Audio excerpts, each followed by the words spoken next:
Hello, in this video I will be looking at Death to the Tin Man and Bartholomew's Song while comparing them through their narrative structure.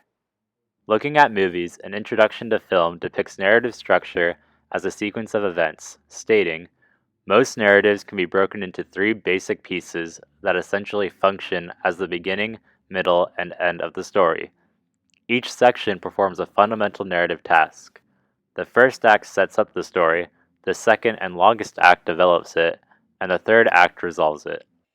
This narrative structure is often accompanied by the hero's journey, a story structure in which a character ventures out to get what they need, faces conflict, and ultimately triumphs over adversity. Death to the Tin Man is a fantastic example of the hero's journey as a form of narrative structure. Bill is thrust into a new world, deprived of Jane's love after becoming the Tin Man. He is then forced to fight his way back into Jane's life, and ultimately, he gives up his heart to show his love to Jane, knowing full well that she doesn't feel that way towards him. However, the things he's faced throughout the hero's journey has changed him and made him okay with his new reality, bringing the hero's journey full circle. Director and writer Ray Tintori noted this unique take on the hero's journey in an interview with Vice, stating, I wanted to do a story where an act of self-sacrifice isn't rewarded by the hero getting what they want. Ultimately, he gives up his heart, which is this huge gesture, but it results in almost nothing.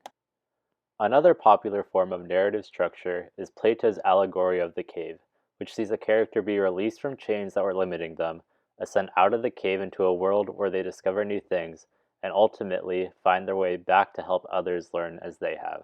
Bartholomew's Song follows this narrative structure as Bartholomew is trapped in the chains of a routine-based society, released from those chains after finding the music box, ascends out of the cave by discovering how to sing and use his voice, and finally shows the others what he has learned by singing to them, leading another person to follow in Bartholomew's footsteps of curiosity. While differing narrative structures can allow distinct storylines and events to take shape throughout the film, Carlos Ruiz Carmona, a professor at the School of Arts Portuguese Catholic University, noted that regardless of the story or discourse, film narrative always remains an experience through which we communicate and learn. While these two narrative structures work great separately, they are even more powerful when storytellers combine them. Christopher Nolan's The Dark Knight Rises perfectly merges factors of the hero's journey and allegory of the cave in the third act. After being trapped in the cave Bane banished him to, Bruce Wayne manages to climb out of it with a new understanding of self, playing to the allegory of the cave. Later, he seemingly sacrifices himself to save Gotham by carrying a bomb away from the city, playing to the hero's journey.